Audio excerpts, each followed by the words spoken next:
अंतिम दिन में तीन छात्री परीक्षा देबारु वंचित। विद्यालय फाटक सम्मुखें उत्तेजना। आज दशम श्रेणी परीक्षार अंतिम दिवस। अंतिम दिवस रे तीन जन ओएभी तुमुड़ीबंध छात्री परीक्षा देबारु वंचित होइछन्ति और विद्यालय सम्मुख फाटक प्रबल उत्तेजना देखा मिली। परीक्षा केन्द्र को जीवा समय विद्यालय परिसर में तीन जन छात्री गेट सम्मुखें अचेत होते और गुरुतर असुस्थ होबारु तत्क्षणात कोटगड़ गोष्ठी स्वास्थ्य केन्द्र को नहीं।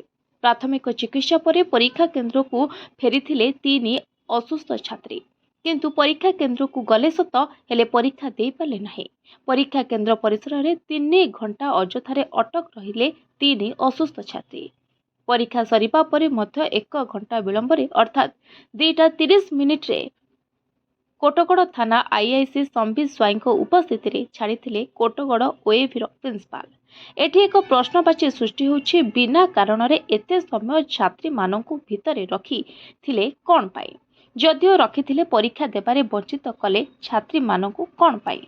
घटना विषय ओएभी अधिकारी को पचारिबारु किछि संतोषजनक उत्तर दे नथिले।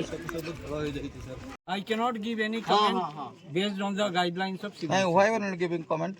CBSE has not allowed me as per the guidelines. I cannot give any comment. छात्री आज परीक्षा देबारु वंचित होइछन्ती। वर्तमान से कैंपस भीतर अछन्ती। वर्तमान बाहर को आसी नांती। सब छात्री बाहर को बाहर लेनी। give any comment. सर आपण जानते ना ठीक मारो तुमडे बंद जलस्पुटारे पढुथिले मु आज हमर लास्ट एग्जाम थिला सोशल साइंस थिला और आम एग्जाम देवा पई आसीथिलो। हठात हमर देह खराब हे गला। सेटा हमर दोष नुह कि सर मानकर भी दोष नुह।